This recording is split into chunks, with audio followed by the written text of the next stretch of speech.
Hello and welcome to the NDTV Dialogues, a conversation of ideas. Today we launch the Thinkers series, and who better to join us than global thinker Professor Kishore Mabhubani. Professor Mabhubani is currently a distinguished fellow at the National University of Singapore. He was also the founding dean of the Lee Kuan Yew School of Public Policy, and of course has been an international diplomat, a prolific writer, and currently has just written his 10th book. This is an undiplomatic memoir about living the Asian century. Professor Mabhubani, thanks very much for being on the NDTV Dialogues. My pleasure. Thanks for having me. Let me begin by asking you an undiplomatic question. You just wrote a column in the FT, and for many India watchers and of course Indians here, it was very interesting because you proposed that the UK should actually give up its place on the UN Security Council for India. Why did you say that, and what was the reasoning behind that strongly worded article? Well, I can tell you that this is not rocket science. This is just plain common sense. You know, I was ambassador to the UN twice, from 84 to 89 and 98 to 2004. And it's very clear that when the founders of the UN, created the UN, they realized that the only way to make the United Nations work is to make sure that all the great powers of the day have a vested interest in the UN and not leave it. And that's why they gave the great powers, veto powers, and permanent membership of the UN Security Council. And I can say that the lesson that they learned from the collapse of the League of Nations early in the 20th century is that if a great power leaves, organization collapses. But they also believed that you must have the great powers of today, not the great powers of yesterday.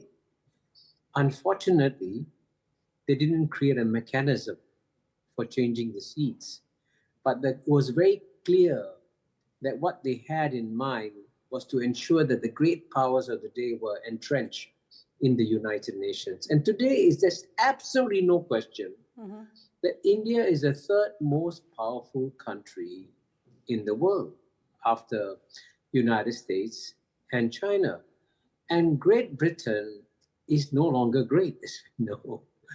And frankly, the United Kingdom has effectively given up its veto in the UN Security Council because it hasn't used it for decades. They know that if they use it, people get very, very upset. So the logical thing to do is for the UK to give up its seat to India. And of course, India has been saying this now, whether it's Prime Minister Modi, whether it's Foreign Minister Jaishankar, that really the UN and other multilateral organizations need to reform or, in a sense, perish. Now, interestingly, we've seen also that geopolitically, India has made a number of strategic moves over the last years.